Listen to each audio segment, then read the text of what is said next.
ಸಚಿವ ಸ್ಥಾನಕ್ಕೆ ಬಿ ನಾಗೇಂದ್ರ ರಾಜೀನಾಮೆ. ಸಿದ್ದರಾಮಯ್ಯ ಸರ್ಕಾರದ ಮೊದಲ ವಿಕೆಟ್ ಪತನವಾಗಿದೆ. ಸುದ್ದಿಗೋಷ್ಠಿಯಲ್ಲಿ ನಾಗೇಂದ್ರ ರಾಜೀನಾಮೆ ಘೋಷಣೆ ಮಾಡಿದ್ದಾರೆ.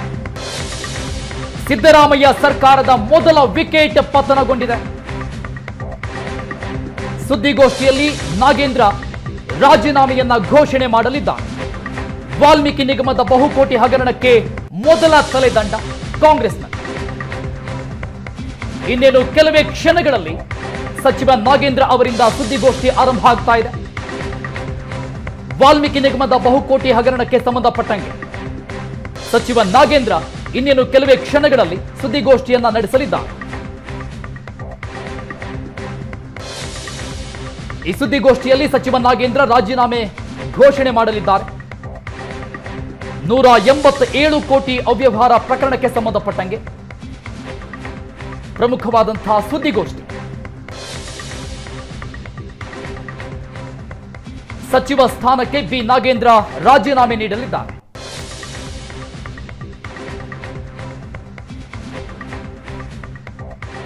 ವಾಲ್ಮೀಕಿ ನಿಗಮದ ಬಹುಕೋಟಿ ಹಗರಣಕ್ಕೆ ಸಂಬಂಧಪಟ್ಟಂಗೆ ಮೊದಲ ತಲೆದಂಡ.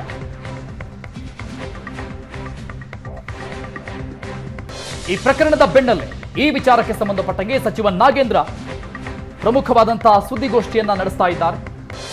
ಸುದ್ದಿಗೋಷ್ಠಿಯಲ್ಲಿ ಸಚಿವ ನಾಗೇಂದ್ರ ತಮ್ಮ ಸ್ಥಾನಕ್ಕೆ ರಾಜೀನಾಮೆ ಘೋಷಣೆ ಮಾಡಲಿದ್ದಾರೆ.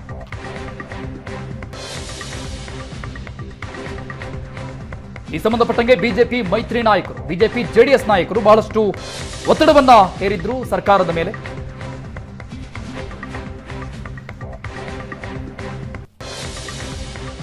ಇದರ ಬೆನ್ನಲ್ಲೇ ಈಗ ಪ್ರಮುಖವಾದಂತಹ ಸುದ್ದಿಗೋಷ್ಠಿ ಇನ್ನೇನು ಕೆಲವೇ ಕ್ಷಣಗಳಲ್ಲಿ ಆರಂಭ ಆಗ್ತಾ ಇದೆ. ಈ ಮೂಲಕವಾಗಿ ಸಿದ್ದರಾಮಯ್ಯ ಸರ್ಕಾರದ ಮೊದಲ ವಿಕೆಟ್ ಪತನಗೊಳ್ತಾ ಇದೆ. 187 ಕೋಟಿ ಅವ್ಯವಹಾರ ಪ್ರಕರಣಕ್ಕೆ ಸಂಬಂಧಪಟ್ಟಂತೆ ನಾಗೇಂದ್ರ ತಲೆದಂಡ. ಈ ಪ್ರಕರಣದಲ್ಲಿ ಒಬ್ಬ ನಿಷ್ಠಾವಂತ ಅಧಿಕಾರಿಯ ಆತ್ಮಹತ್ಯೆ ಆಗಿದೆ. ಹೀಗಾಗಿ ಸಚಿವ ಸ್ಥಾನಕ್ಕೆ ರಾಜೀನಾಮೆ ನೀಡಬೇಕು ಅಂತ ಬಹಳಷ್ಟು ಒತ್ತಡಗಳು ಕೇಳಿ ಬಂದಿತ್ತು. ಅನೇಕ ಹೋರಾಟ, ಪ್ರತಿಭಟನೆಗಳು ಕೂಡ ನಡೆದಿತ್ತು. ಇದರ ಬೆನ್ನಲ್ಲೇ ಈಗ ಸಚಿವ ನಾಗೇಂದ್ರ ರಾಜೀನಾಮೆಗೆ ಮುಂದಾಗ್ತಾ ಇದ್ದಾರೆ.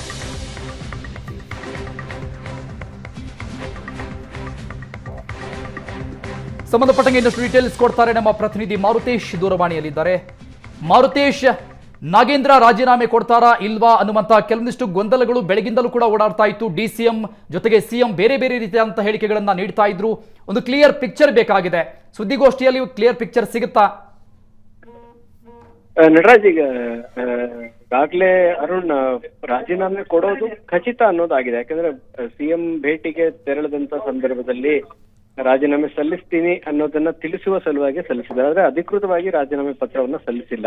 ನಾನು ಸುದ್ದಿಗೋಷ್ಠಿಯಲ್ಲಿ ವಿವರವಾಗಿ ಮಾತನಾಡಿದ ಬಳಿಕ ಬಂದು ರಾಜೀನಾಮೆ ಸಲ್ಲಿಸ್ತೀನಿ ಅಂತ ಹೇಳಿದ್ದಾರೆ. ಅದಕ್ಕೂ ಮುಂಚೆ ನಡೆದಂತ ಒಂದು ಮಾತುಕತೆ ಏನು ಅಂದ್ರೆ, ಇವತ್ತು ಅಮಾವಾಸ್ಯೆ ಇದೆ, ನಾಳೆ ರಾಜೀನಾಮೆ ಸಲ್ಲಿಸ್ತೀನಿ ಅನ್ನುವಂತಹ ರಿಕ್ವೆಸ್ಟ್ ಅನ್ನ ಮುಖ್ಯಮಂತ್ರಿಗಳ ಬಳಿ ನಾಗೇಂದ್ರ ಮಾಡ್ಕೊಂಡಿದ್ರು. ಆದ್ರೆ ಮುಖ್ಯಮಂತ್ರಿಗಳು ಈ ವಿಚಾರಕ್ಕೆ ಸ್ವಲ್ಪ ಗರಂ ಆದ್ರು. ಕಾರಣ ಏನು ಅಂದ್ರೆ, ಈಗಾಗಲೇ ಬಿಜೆಪಿ ರಾಜಭವನದ ಕದೆ ತಟ್ಟಿದ್ದಾರೆ. ಈ ಸಂದರ್ಭದಲ್ಲಿ ರಾಜಭವನದಿಂದ ಏನಾದ್ರೂ ಸ್ಪಷ್ಟನೆ ಕೇಳಿದ್ರೆ ಅಧಿಕೃತವಾಗಿ ನಮ್ಮ ಬಳಿ ಏನು ಮಾಹಿತಿ ಇಲ್ಲ ಹೇಳೋದಕ್ಕೆ, ಸೂಕ್ತ ವಿವರಣೆಗಳನ್ನು ಸಲ್ಲಿಸೋದಕ್ಕೆ ಅವಕಾಶ ಇಲ್ಲ. ಹಾಗಾಗಿ ರಾಜೀನಾಮೆ ಸಲ್ಲಿಸಿ ಇವತ್ತೇ ಅನ್ನುವಂಥದ್ದನ್ನು ಹೇಳಿದ್ರು. ಹಾಗಾಗಿನೇ ಇದು 44ರ ತನಕ ಅಮಾವಾಸ್ಯೆ ಇದೆ. ಹೀಗಾಗಿ 7:30ಕ್ಕೆ ನಾನು ವಾಪಸ್ ಬರ್ತೀನಿ ಅಂತ ಹೇಳಿ ಮುಖ್ಯಮಂತ್ರಿಗಳಿಗೆ ನಾಗೇಂದ್ರ ತಿಳಿಸಿ ಬಂದಿದ್ದಾರೆ. ಹಾಗಾಗಿ ಅದಕ್ಕೂ ಮುಂಚೆ ಒಂದು ಸುದ್ದಿಗೋಷ್ಠಿ ಮಾಡುವ ಸಲುವಾಗಿ ಅವರು ಪ್ರೆಸ್ ಮೀಟ್ ಅನ್ನು ಕರೆದಿರುವಂತದ್ದು. ಇನ್ನೇನು ಕೆಲವೇ ಕ್ಷಣಗಳಲ್ಲಿ ಪ್ರೆಸ್ ಮೀಟ್ ಗೆ ಆಗಮಿಸ್ತಾರೆ. ಈ ಹಿಂದೆ ಕೂಡ ಪ್ರೆಸ್ ಮೀಟ್ ಮಾಡಿದ್ರು. ಇದೇ ಪ್ರಕರಣಕ್ಕೆ ಸಂಬಂಧಪಟ್ಟಾಗೆ ನನ್ನ ಪಾತ್ರ ಏನೂ ಇಲ್ಲ, ನನ್ನ ಗಮನಕ್ಕೆ ಬಂದ ಮೇಲೆ ನಾನು ಇದನ್ನ ಮುಖ್ಯಮಂತ್ರಿಗಳಿಗೂ ಕೂಡ ತನಿಖೆ ಮಾಡಿಸಿ ಅಂತೇಳಿ ಹೇಳಿದ್ದೆ ಅನ್ನೋದನ್ನು ಕೂಡ ಹೇಳಿದ್ರು. ಆದ್ರೆ ಇವತ್ತು ಯಾಕೆ ರಾಜೀನಾಮೆ ವಿಚಾರ ಗೊಂದಲ ಆಯ್ತು ಅಂದ್ರೆ, ಬೆಳಿಗ್ಗೆಯಿಂದ ಅಂದ್ರೆ ಇವತ್ತು ಮಧ್ಯಾಹ್ನವೇ ಸಲ್ಲಿಸೋದಕ್ಕೆ ರಾತ್ರಿ ನಡೆದಂತ ಸಭೆಯಲ್ಲಿ ಸಿಎಂ ಡಿಸಿಎಂ ಸೂಚನೆಯನ್ನ ಕೊಟ್ಟಿದ್ರು. ಆದಾಗ್ಯೂ ನಾಗೇಂದ್ರ ಅವರು ಹೈಕಮಾಂಡ್ ಮಟ್ಟದಲ್ಲಿ ಒಂದಷ್ಟು ರಾಜೀನಾಮೆಯ ನೀಡುವಂತ ಪ್ರಕ್ರಿಯೆಯನ್ನ ಮುಂದೂಡುವಂತ ಪ್ರಯತ್ನದಲ್ಲೇ ಒಂದಷ್ಟು ಪ್ರಯತ್ನಗಳನ್ನ ಹೈಕಮಾಂಡ್ ಮಟ್ಟದಲ್ಲೂ ಕೂಡ ಮಾಡಿದ್ರು.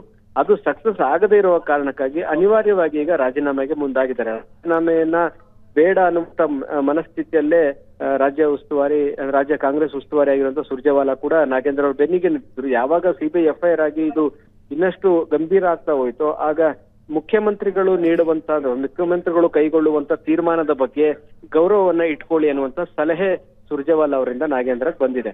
ಹಾಗಾಗಿನೇ ಇವತ್ತು ರಾಜೀನಾಮೆ ಸಲ್ಲಿಸೋದು ಖಚಿತ ಅನ್ನೋದು ಬಹಳ ಸ್ಪಷ್ಟ. ಆದ್ರೆ ಸುದ್ದಿಗೋಷ್ಠಿಯಲ್ಲಿ ಏನ್ ಹೇಳ್ತಾರೆ ಅನ್ನೋದು ಕುತೂಹಲ ಮೂಡಿಸಿದೆ. ಸುದ್ದಿಗೋಷ್ಠಿಯ ಬಳಿಕ ಮುಖ್ಯಮಂತ್ರಿಗಳಿಗೆ ಸುಮಾರು ಒಂದು 7:30 ಸುಮಾರಿಗೆ ವಾಪಸ್ ಬರ್ತೀನಿ ಅನ್ನುವಂತ ಮಾತನ್ನ ಹೇಳಿ ಬಂದಿರೋದ್ರಿಂದ ಆ ಸಮಯಕ್ಕೆ ಹೋಗಿ ರಾಜೀನಾಮೆ ಸಲ್ಲಿಸೋದಂತೂ ಖಚಿತ ಆಗಿದೆ.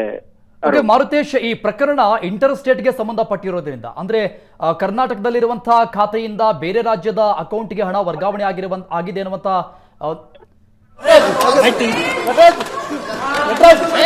ನಾಗೇಂದ್ರ ಎಂಟ್ರಿ ಕೊಟ್ಟಿದ್ದಾರೆ. ಇದೀಗ ನೀನು ಕೆಲವೇ ಕ್ಷಣಗಳಲ್ಲಿ ಸುದ್ದಿಗೋಷ್ಠಿ ಆರಂಭ ಆಗುತ್ತೆ.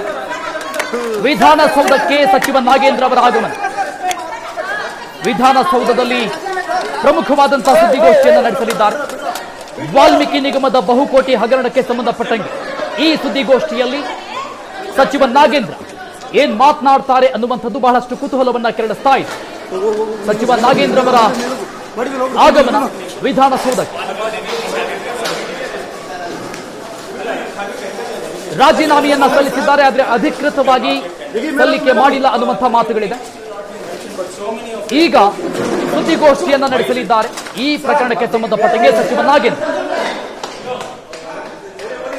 ವಿಧಾನಸೌಧಕ್ಕೆ ಇದೀಗ ತಾನೇ ಸಚಿವ ನಾಗೇಂದ್ರ ಆಗಮನ ಆಗಿರುವಂತಹ ದೃಶ್ಯಗಳನ್ನ ನೋಡಿದ್ವಿ.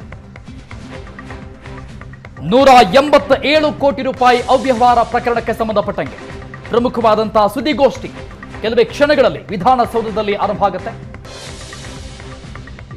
ಸಚಿವ ನಾಗೇಂದ್ರ ಈಗಾಗಲೇ ಬಂದಿದ್ದಾರೆ ವಿಧಾನಸೌಧಕ್ಕೆ. ಪ್ರೆಸ್ ಮೀಟ್ ನಲ್ಲಿ ಏನ್ ಮಾತನಾಡ್ತಾರೆ ಆ ಬಗ್ಗೆ ಬಹಳಷ್ಟು ಕುತೂಹಲಗಳಿದೆ. ಈ ಮೂಲಕವಾಗಿ ಸಿದ್ದರಾಮಯ್ಯ ಸರ್ಕಾರದ ಮೊದಲ ವಿಕೆಟ್ ಪತನ ಆಗತ್ತಾ? ಹಾಗಾಗಿ ಸುದ್ದಿಗೋಷ್ಠಿಯಲ್ಲಿ ನಾಗೇಂದ್ರ ಬಹುತೇಕವಾಗಿ ರಾಜೀನಾಮೆ ಘೋಷಣೆ ಮಾಡ್ತಾರೆ. ವಿಧಾನಸೌಧಕ್ಕೆ ಆಗಮನ ಆಗಿದ್ದಾರೆ ಸಚಿವ ನಾಗೇಂದ್ರ. ಇದೀಗ ತಾನೆ ನಮ್ಮ ಸ್ಕ್ರೀನ್ ಮೇಲೆ ಎಕ್ಸ್ಕ್ಲೂಸಿವ್ ಆದಂತಹ ದೃಶ್ಯಗಳನ್ನ ನೋಡಿದ್ವಿ. ಸಚಿವ ನಾಗೇಂದ್ರ ಅವರು ವಿಧಾನಸೌಧಕ್ಕೆ ಎಂಟ್ರಿ ಆಗಿರುವಂತಹ ದೃಶ್ಯಗಳದು. ಇನ್ನೇನು ಕೆಲವು ಕ್ಷಣಗಳಲ್ಲಿ ಸಚಿವ ನಾಗೇಂದ್ರ ಅವರಿಂದ ಪ್ರಮುಖವಾದಂತಹ ಸುದ್ದಿಗೋಷ್ಠಿ ಆರಂಭ ಆಗುತ್ತೆ. ಈ ಸುದ್ದಿಗೋಷ್ಠಿಯಲ್ಲಿನೇ ಸಚಿವ ಸ್ಥಾನಕ್ಕೆ ರಾಜೀನಾಮೆಯನ್ನ ಘೋಷಣೆ ಮಾಡ್ತಾರೆ. ವಿಧಾನಸೌಧಕ್ಕೆ ಆಗಮನದ ಮೊದಲಿಗೆ ಸಿಎಂ ಅವರನ್ನ ಭೇಟಿ ಮಾಡಿದ್ರು ಸಚಿವ ನಾಗೇಂದ್ರ. ಅಲ್ಲಿ ಮಾತುಕತೆ ಆದಂತ ನಂತರದಲ್ಲಿ ಈಗ ಸುದ್ದಿಗೋಷ್ಠಿಗೆ ಆಗಮಿಸಿದ್ದಾರೆ. ವಿಧಾನಸೌಧದಲ್ಲಿ ನಡೀತಾ ಇರುವಂತಹ ಪ್ರಮುಖವಾದಂತಹ ಸುದ್ದಿಗೋಷ್ಠಿ ಇದು.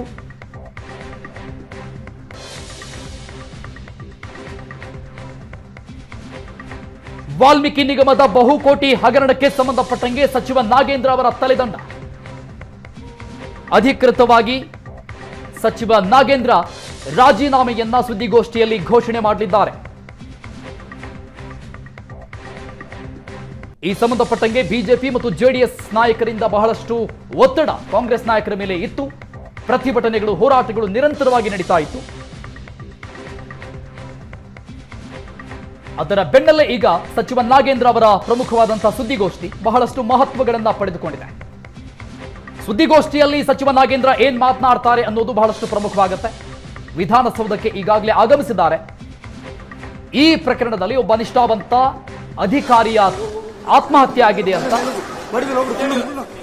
ಬಿಜೆಪಿ ನಾಯಕರು, ಜೆಡಿಎಸ್ ನಾಯಕರು ಆರೋಪ ಮಾಡ್ತಾ ಇದ್ರು. ಇದು ವಿಧಾನಸೌಧಕ್ಕೆ ಸಚಿವ ನಾಗೇಂದ್ರ ಅವರು ಆಗಮಿಸಿರುವಂತಹ ದೃಶ್ಯಗಳು, ಎಕ್ಸ್ಕ್ಲೂಸಿವ್ ಆದಂತಹ ದೃಶ್ಯಗಳನ್ನ ನೋಡ್ತಾ ಇದ್ದೀವಿ ನಮ್ಮ ಸ್ಕ್ರೀನ್ ಮೇಲೆ.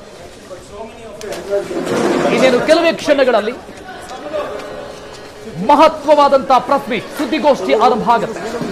ಸಚಿವ ನಾಗೇಂದ್ರ ಆ ಸುದ್ದಿಗೋಷ್ಠಿಯಲ್ಲಿ ರಾಜೀನಾಮೆಯನ್ನ ಘೋಷಣೆ ಮಾಡಲಿದ್ದಾರೆ. ರಾಜೀನಾಮೆಯನ್ನ ಕೊಡಲೇಬೇಕು ಅಂತ ಬಿಜೆಪಿ ಮತ್ತು ಜೆಡಿಎಸ್ ನಾಯಕರು ನಿರಂತರವಾಗಿ ಹೋರಾಟವನ್ನ ಮಾಡಿದ್ರು. ಸರ್ಕಾರದ ಮೇಲೆ ಒತ್ತಡಗಳನ್ನ ಹೇರಿದ್ರು.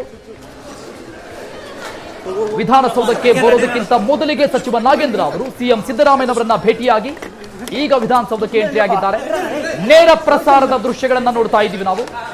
ವಿಧಾನಸೌಧದಲ್ಲಿ ಸಚಿವ ನಾಗೇಂದ್ರ ಅವರ ಎಂಟ್ರಿ.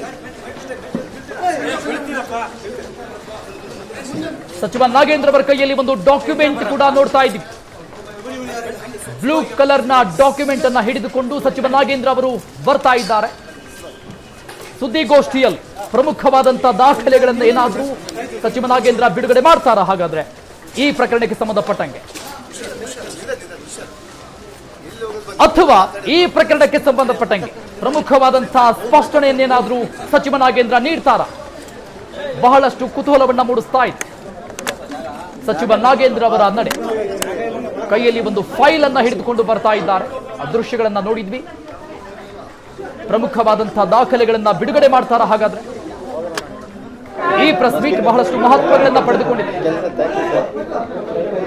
ಕೆಲವೇ ಕ್ಷಣಗಳಲ್ಲಿ ನೇರ ಪ್ರಸಾರದ ದೃಶ್ಯಗಳನ್ನ ನೋಡ್ತಾ ಇದ್ದೀವಿ. ಪ್ರೆಸ್ ಮೀಟ್ ಆರಂಭ ಆಗ್ತಾ ಇದೆ.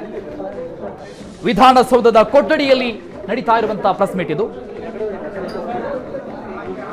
ಈ ಪ್ರಕರಣದಲ್ಲಿ ಸಚಿವ ನಾಗೇಂದ್ರ ಅವರ ತಲೆದಂಡ ಆಗತ್ತಾ ಅಥವಾ ಸ್ಪಷ್ಟನೆ ಕೊಡ್ತಾರಾ? ಪ್ರಮುಖವಾದಂತಹ ದಾಖಲೆಗಳನ್ನ ಏನಾದ್ರೂ ಬಿಡುಗಡೆ ಮಾಡ್ತಾರಾ? ಕೈಯಲ್ಲಿ ಒಂದು ಫೈಲ್ ಅನ್ನ ಹಿಡಿದುಕೊಂಡು ಬಂದಿರುವಂತಹ ದೃಶ್ಯಗಳನ್ನ ನಾವು ನೋಡಿ. ಆ ಫೈಲ್ ನಲ್ಲಿ ಏನಿದೆ ಹಾಗಾದ್ರೆ?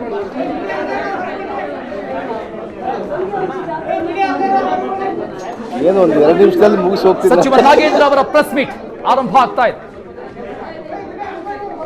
ಅಲ್ಲ 2 ನಿಮಿಷದ ಮುಗಿಸಿ ಹೋಗ್ಬಿಡಕ್ಕೆ ಇಷ್ಟೊತ್ತು ಯಾಕಂತೇಳಿ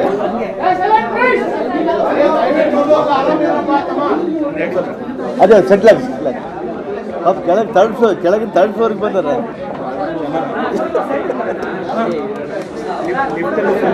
ಫುಲ್ ಇಲ್ಲ, ಅದಕ್ಕೆ ಅಲ್ಲಿಗೆ ಲೇಟ್ ಆಯ್ತು. ಮೈನಸ್ ಇಲ್ಲ 165 ಅಷ್ಟೇ, ಓನ್ಲಿ 165 ಬಾಕಿ.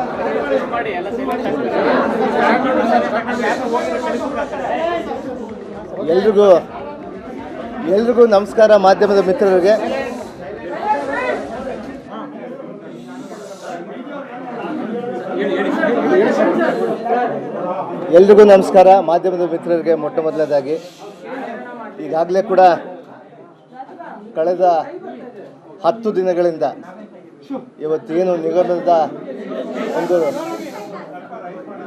ಪ್ರಕರಣವನ್ನು ಇವತ್ತೇನು ಕಳೆದ 10 ದಿನಗಳಿಂದ ಮಾಧ್ಯಮದಲ್ಲಿ ಅನೇಕ ರೀತಿಯಾಗಿ ಚಿತ್ರಣ ಮಾಡಿಕೊಂಡು ಮತ್ತು ರಾಜ್ಯದ ಜನರಲ್ಲಿ ಕೂಡ ಒಂದು ಆತಂಕದ ರೀತಿಯಲ್ಲಿ ಇರುವಂಥ ವಾತಾವರಣಕ್ಕೆ ಇವತ್ತು ನಮ್ಮ ವಿರೋಧ ಪಕ್ಷದವರು ಕಳೆದ 10 ದಿನಗಳಿಂದ ಕೂಡ ನಮ್ಮ ಕಾಂಗ್ರೆಸ್ ಪಕ್ಷದ ಮೇಲೆ ಒಂದು ಕೆಸರು ಚೆಲ್ಲುವಂಥದ್ದೊಂದು ವ್ಯವಸ್ಥೆಗೆ ಇವತ್ತು ವಿರೋಧ ಪಕ್ಷದವರು ಮಾಡ್ತಾಯಿದ್ದರು.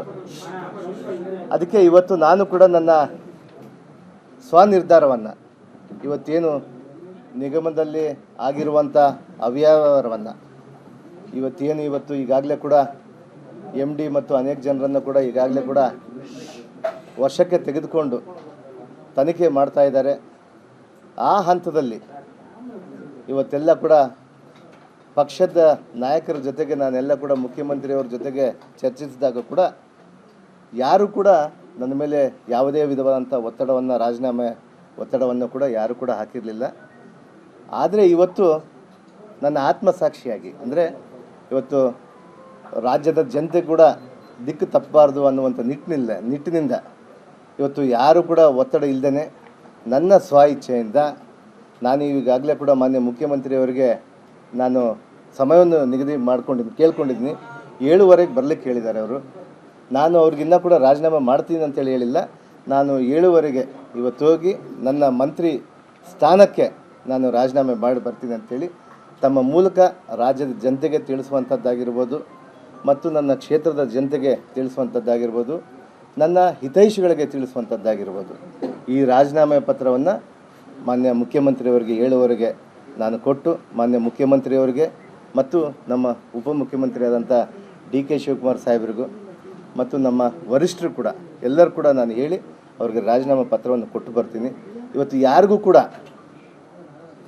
ಕೂಡ ಮುಜುಗರ ಆಗಬಾರ್ದು ಅನ್ನೋಂಥ ನಿಟ್ಟಿನಲ್ಲಿ ಇವತ್ತು ಮಾನ್ಯ ಮುಖ್ಯಮಂತ್ರಿಯವರು ಕೂಡ ಆಡಳಿತವನ್ನು ಭಾಳಷ್ಟು ಅದ್ಭುತವಾಗಿ ನಡೆಸ್ಕೊಂಡು ಹೋಗಿ ಈಗಾಗಲೇ ಕಳೆದ 1 ವರ್ಷದಿಂದ ಅನೇಕ ವಿಚಾರಗಳನ್ನು ಈ ಗ್ಯಾರಂಟಿಗಳನ್ನು ಕೊಟ್ಟು ಇವತ್ತು ಈಗಾಗಲೇ ಕೂಡ ರಾಜ್ಯದ ಜನತೆಯನ್ನು ಸುಭಿಕ್ಷವಾಗಿ ಇಟ್ಟು ಇವತ್ತು ನಮ್ಮ ಆಡಳಿತವನ್ನು ನಡೆಸ್ಕೊಂಡು ಹೋಗ್ತಾ ಇದ್ದೀವಿ ಅಂತೇಳಿ ಹೇಳಿ ಮಾನ್ಯ ಮುಖ್ಯಮಂತ್ರಿಯವ್ರಿಗೂ ಮತ್ತು ನಮ್ಮ ಉಪಮುಖ್ಯಮಂತ್ರಿಯಾದಂಥ DK ಶಿವಕುಮಾರ್ ಸಾಹೇಬ್ರಿಗೂ ಮತ್ತು ನಮ್ಮ ವರಿಷ್ಠರಾದಂಥ ಖರ್ಗೆ ಸಾಹೇಬ್ರಿಗೂ ಮತ್ತು ಎಲ್ಲರಿಗೂ ಕೂಡ ಮುಜುಗರ ಆಗಬಾರ್ದು ಅನ್ನುವಂಥ ವಿಚಾರದಿಂದ ನಾನು ನನ್ನ ಸ್ವ ಇಚ್ಛೆಯಿಂದ ಇವತ್ತು 7ವರೆಗೆ ನನ್ನ ಮಂತ್ರಿ ಸ್ಥಾನಕ್ಕೆ ರಾಜೀನಾಮೆ ಮಾಡಿ ಬರ್ತೀನಿ ಅನ್ನುವಂಥ ವಿಚಾರವನ್ನು ತಿಳಿಸ್ತೀನಿ. ಈ ಪ್ರಕರಣದಲ್ಲಿ ನಿಮ್ಮ ಮೇಲೆ ಆರೋಪ ಮಾಡ್ತಿದ್ದಾರೆ, ಇದರಲ್ಲಿ ನಿಮ್ಮ ಪಾಲಿದೆಯಾ ಅಥವಾ ನಿಮ್ಮ ಎಲ್ಲರೂ ಹೇಳ್ತಾ ಇರೋದು ತೆಲಂಗಾಣ ಮೂಲಕ ಸಚಿವ ನಾಗೇಂದ್ರ ಅವರಿಗೆ ಲಾಭ ಮಾಡ್ಕೊಂಡಿದ್ದಾರೆ ಅಂತ ಆರೋಪ ಇದೆ? ಇಲ್ಲ, ಇದು ಆಗಲೇ ಮಾನ್ಯ ಮಾಧ್ಯಮದವರು ತಮ್ಮ ಪ್ರಶ್ನೆಗೆ ಕೂಡ ನಾನು ಹೇಳ್ತಿದ್ದೀನಿ. ಈಗಾಗಲೇ ಕೂಡ ತನಿಖೆ ಮಾಡ್ತಾ ಇದ್ದಾರೆ, SIT ತನಿಖೆ ಹಂತದಲ್ಲಿದೆ. ಇವತ್ತು ತನಿಖೆ ಕೂಡ ನಿಷ್ಪಕ್ಷಪಾತವಾಗಿ ಆಗಬೇಕು. ಯಾಕಂದರೆ ಇವತ್ತು ತನಿಖೆಯಲ್ಲಿ ಇದ್ದಾಗ ನಾನು ಮಂತ್ರಿ ಸ್ಥಾನದಲ್ಲಿದ್ದರೆ ಅವ್ರಿಗೆ ತೊಂದರೆ ಆಗ್ಬೋದು ಅನ್ನುವಂಥ ನನ್ನ ನಿರ್ಧಾರದಿಂದ ಇವತ್ತು ನಾನು ಈ ಒಂದು ನಿರ್ಧಾರವನ್ನು ತೆಗೆದುಕೊಂಡಿದ್ದೀನಿ. ಇವೆಲ್ಲ ಕೂಡ ಇವತ್ತು ಬಂದಂಥ ಏನು ಆರೋಪಗಳೆಲ್ಲ ಕೂಡ ನಿರಾಧಾರವಾಗಿದ್ದಾವೆ. ಇವತ್ತು ಆ ನಿರಾಧಾರದಿಂದ ನಾನು ನಿರ್ದೋಷಿಯಾಗಿ ಬಂದ ಮೇಲೆ ಮಾನ್ಯ ನಮ್ಮ ಮುಖ್ಯಮಂತ್ರಿಯವ್ರನ್ನ ಮತ್ತೊಮ್ಮೆ ನಾನು ಭೇಟಿ ಆಗ್ತೇನೆ. ತಮ್ಮ ಅಳಿಯನ ಪಾತ್ರ ಇದೆ ಎನ್ನುವಂತಹ ಚರ್ಚೆ ಇದೆ, ಮಾತು ಆರೋಪಗಳು ಕೂಡ ಇದಾವೆ, ನಿಜಾನ ಸರ್? ಯಾವುದು ಕೂಡ ಊಹಾಪೋಹಗಳಿಗೆ ಇವತ್ತು ಒಂದು ರಾಜಕೀಯ ಅಂದಮೇಲೆ ಅನೇಕ ರೀತಿಯಲ್ಲಿ ಬರ್ತಾ ಇರ್ತವೆ. ಇವತ್ತು ಅನೇಕ ಹಗರಣಗಳು ಕೂಡ ಈಗಾಗಲೇ ಕೂಡ BJP ಅವಧಲ್ಲಿ ಆಗಿರುವಂಥದ್ದು COD ತನಿಖೆಯಲ್ಲಿ ನಡೀತಾ ಇದೆ. ಇವತ್ತು ಕೋಟಾ ಶ್ರೀನಿವಾಸ್ ಪೂಜಾರಿ ಅವರು ಮಾಡಿದಂಥದ್ದು ಇವತ್ತು ನಾನು ಬೆಳಿಗ್ಗೆ ಕೂಡ ಒಂದು ಮಾಧ್ಯಮದಲ್ಲಿ ನೋಡ್ತಾ ಇದ್ದೆ. ಗೂಳಿಹಟ್ಟಿ ಶೇಖರ್ ಅವ್ರದ್ದೆಲ್ಲ ಕೂಡ ಅವರು ಯಾವ ನಿಗಮದಲ್ಲಿ ನಾನು ಗೂಳಿಹಟ್ಟಿ ಶೇಖರ್ ಅವ್ರದ್ದೊಂದು ಆಡಿಯೋ ನೋಡ್ತಾ ಇದ್ದೆ. ಅವರು ಡೈರೆಕ್ಟಾಗಿ ಅವ್ರನ್ನ ಕ್ಲೇಮ್ ಮಾಡಿದ್ದಾರೆ. ಗೋವಿಂದ ಕಾರಜೋಳ ಅವ್ರ ಬಗ್ಗೆ ಕೂಡ ಹೇಳಿದ್ದಾರೆ ಮತ್ತು ರಾಮ್ಲು ಅವ್ರ ಬಗ್ಗೆ ಹೇಳಿದ್ದಾರೆ ಮತ್ತು ಶ್ರೀನಿವಾಸ್ ಕೋಟಾ ಪೂಜಾರಿ ಅವ್ರ ಮೇಲೆ ಹೇಳಿದ್ದಾರೆ. ಇಂಥವನ್ನೆಲ್ಲ ಪ್ರಕರಣಗಳು ಇವತ್ತು ಗಂಭೀರವಾಗಿ ನಮ್ಮ ಮುಖ್ಯಮಂತ್ರಿಯವರು ತೆಗೆದುಕೊಂಡಿದ್ದಾರೆ. ಅವ್ರು ಏನಾದರೂ ಕಂಪ್ಲೇಂಟ್ ಕೊಟ್ಟರೆ ಈಗಾಗಲೇ ಕೂಡ ಮಾನ್ಯ ನಮ್ಮ ಗೃಹ ಮಂತ್ರಿಗಳು ಕೂಡ ಹೇಳಿದ್ದಾರೆ, ಅದನ್ನು ತನಿಖೆ ಮಾಡ್ತೀವಿ ಅಂತ ಹೇಳಿ ಕೂಡ ಹೇಳಿದ್ದಾರೆ.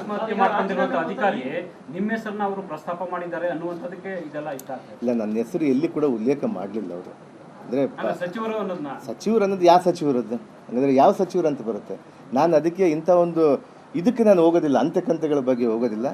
ನನ್ನ ಮನಸ್ಫೂರ್ತಿಯಾಗಿ ನಾನು ಹೇಳ್ತಾ ಇದ್ದೀನಿ, ನನ್ನ ರಾಜೀನಾಮೆಯನ್ನು ಯಾರು ಒತ್ತಡದಿಂದ ನಾನು ಮಾಡ್ತಾ ಇಲ್ಲ.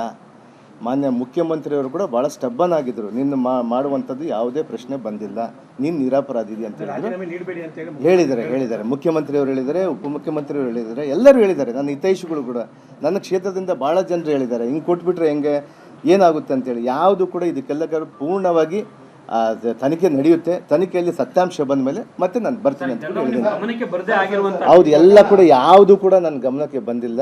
ಈಗಾಗಲೇ ಕೂಡ ನಾನು ಇದೇ ನನ್ನ ಕೊಠಡಿಯಲ್ಲಿನೇ ನಾನು ನಮ್ಮ MD ಅವ್ರನ್ನ ಸಸ್ಪೆಂಡ್ ಮಾಡಿದ್ದು ಇಲ್ಲಿಂದೇ ಮಾಡಿದ್ವಿ. ಈ ಪ್ರಕರಣಕ್ಕೆ ಹಲವಾರು ತಿರುವುಗಳು ಪಡ್ಕದಂತಿದೆ. ಅದನ್ನೆಲ್ಲ ಕೂಡ ತನಿಖೆಯ ರೂಪದಲ್ಲಿ ಬಂದ ಮೇಲೆ ನಾವೆಲ್ಲ ಕೂಡ ಖಂಡಿತವಾಗಿ ಕೂಡ ಇದನ್ನು ತನಿಖೆ ನಿಷ್ಪಕ್ಷಪಾತವಾಗಿ ಮಾಡ್ತೀವಿ. ಎಷ್ಟೇ ಪ್ರಭಾವಗಳಿದ್ದರೂ ಕೂಡ ಅವ್ರನ್ನ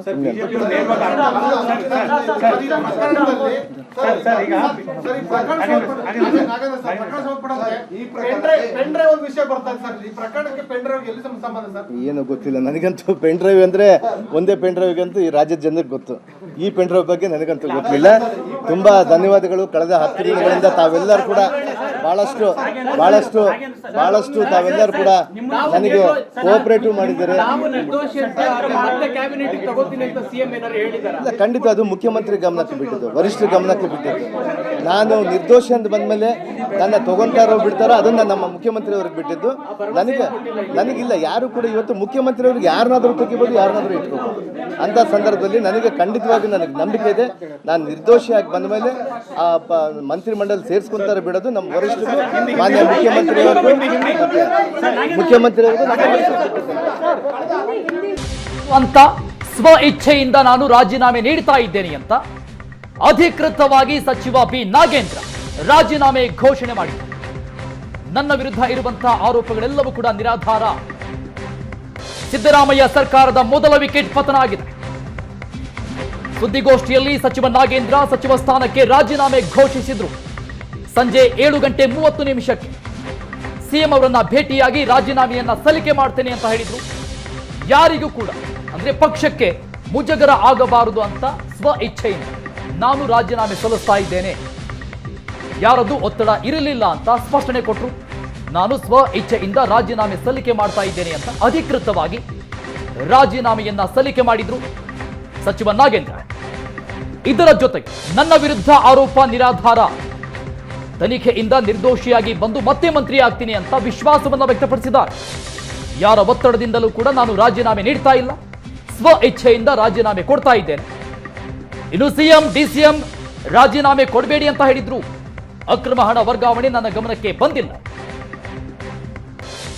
ಎಲ್ಲ ಆರೋಪವೂ ಕೂಡ ನಿರಾಧಾರ, ನಾನು ನಿರ್ದೋಷಿ ಅಂತ ಆತ್ಮವಿಶ್ವಾಸವನ್ನ ವ್ಯಕ್ತಪಡಿಸಿದ್ರು. ಈ ತನಿಖೆಯ ನಂತರದಲ್ಲಿ ಆರೋಪ ಮುಕ್ತನಾಗಿ ಮತ್ತೆ ಮಂತ್ರಿ ಆಗ್ತೀನಿ ಅಂತ ಹೇಳಿದ್ದಾರೆ. ಈ ಮೂಲಕವಾಗಿ ಸಿದ್ದರಾಮಯ್ಯ ಸರ್ಕಾರದ ಮೊದಲ ವಿಕೆಟ್ ಪತನವಾಗಿದೆ. ಸುದ್ದಿಗೋಷ್ಠಿಯಲ್ಲಿ ಸಚಿವ ನಾಗೇಂದ್ರ ರಾಜೀನಾಮೆ ಘೋಷಣೆ ಮಾಡಿದರು.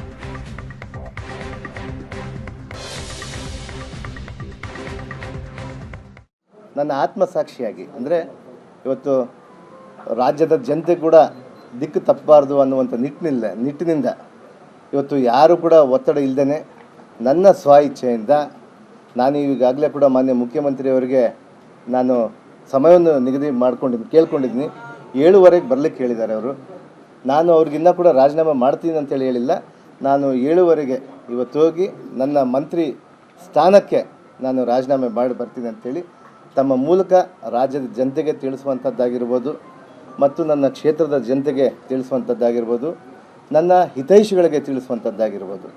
ಈ ರಾಜೀನಾಮೆ ಪತ್ರವನ್ನು ಮಾನ್ಯ ಮುಖ್ಯಮಂತ್ರಿಯವರಿಗೆ 7:30 ನಾನು ಕೊಟ್ಟು ಮಾನ್ಯ ಮುಖ್ಯಮಂತ್ರಿಯವರಿಗೆ ಮತ್ತು ನಮ್ಮ ಉಪಮುಖ್ಯಮಂತ್ರಿಯಾದಂಥ DK ಶಿವಕುಮಾರ್ ಸಾಹೇಬರಿಗೂ ಮತ್ತು ನಮ್ಮ ವರಿಷ್ಠರು ಕೂಡ ಎಲ್ಲರೂ ಕೂಡ ನಾನು ಹೇಳಿ ಅವ್ರಿಗೆ ರಾಜೀನಾಮೆ ಪತ್ರವನ್ನು ಕೊಟ್ಟು ಬರ್ತೀನಿ. ನನ್ನ ಆತ್ಮಸಾಕ್ಷಿಯಾಗಿ ಅಂದರೆ ಇವತ್ತು ರಾಜ್ಯದ ಜನತೆ ಕೂಡ ದಿಕ್ಕು ತಪ್ಪಬಾರ್ದು ಅನ್ನುವಂಥ ನಿಟ್ಟಿನಿಂದ ಇವತ್ತು ಯಾರು ಕೂಡ ಒತ್ತಡ ಇಲ್ಲದೇ ನನ್ನ ಸ್ವ ಇಚ್ಛೆಯಿಂದ ನಾನು ಈಗಾಗಲೇ ಕೂಡ ಮಾನ್ಯ ಮುಖ್ಯಮಂತ್ರಿಯವರಿಗೆ ನಾನು ಸಮಯವನ್ನು ನಿಗದಿ ಕೇಳ್ಕೊಂಡಿದ್ದೀನಿ. 7:30 ಬರಲಿಕ್ಕೆ ಹೇಳಿದ್ದಾರೆ ಅವರು. ನಾನು ಅವ್ರಿಗಿನ್ನ ಕೂಡ ರಾಜೀನಾಮೆ ಮಾಡ್ತೀನಿ ಅಂತೇಳಿ ಹೇಳಿಲ್ಲ. ನಾನು 7:30 ಇವತ್ತು ಹೋಗಿ ನನ್ನ ಮಂತ್ರಿ ಸ್ಥಾನಕ್ಕೆ ನಾನು ರಾಜೀನಾಮೆ ಮಾಡಿ ಬರ್ತೀನಿ ಅಂತೇಳಿ ತಮ್ಮ ಮೂಲಕ ರಾಜ್ಯದ ಜನತೆಗೆ ತಿಳಿಸುವಂಥದ್ದಾಗಿರ್ಬೋದು ಮತ್ತು ನನ್ನ ಕ್ಷೇತ್ರದ ಜನತೆಗೆ ತಿಳಿಸುವಂಥದ್ದಾಗಿರ್ಬೋದು, ನನ್ನ ಹಿತೈಷಿಗಳಿಗೆ ತಿಳಿಸುವಂಥದ್ದಾಗಿರ್ಬೋದು. ಈ ರಾಜೀನಾಮೆ ಪತ್ರವನ್ನು ಮಾನ್ಯ ಮುಖ್ಯಮಂತ್ರಿಯವರಿಗೆ 7:30 ನಾನು ಕೊಟ್ಟು ಮಾನ್ಯ ಮುಖ್ಯಮಂತ್ರಿಯವರಿಗೆ ಮತ್ತು ನಮ್ಮ ಉಪಮುಖ್ಯಮಂತ್ರಿಯಾದಂಥ DK ಶಿವಕುಮಾರ್ ಸಾಹೇಬರಿಗೂ ಮತ್ತು ನಮ್ಮ ವರಿಷ್ಠರು ಕೂಡ ಎಲ್ಲರೂ ಕೂಡ ನಾನು ಹೇಳಿ ಅವ್ರಿಗೆ ರಾಜೀನಾಮೆ ಪತ್ರವನ್ನು ಕೊಟ್ಟು ಬರ್ತೀನಿ. ನನ್ನ ಆತ್ಮಸಾಕ್ಷಿಯಾಗಿ ಅಂದರೆ ಇವತ್ತು ರಾಜ್ಯದ ಜನತೆ ಕೂಡ ದಿಕ್ಕು ತಪ್ಪಬಾರ್ದು ಅನ್ನುವಂಥ ನಿಟ್ಟಿನಿಂದ ಇವತ್ತು ಯಾರು ಕೂಡ ಒತ್ತಡ ಇಲ್ಲದೇ ನನ್ನ ಸ್ವ ಇಚ್ಛೆಯಿಂದ ನಾನು ಈಗಾಗಲೇ ಕೂಡ ಮಾನ್ಯ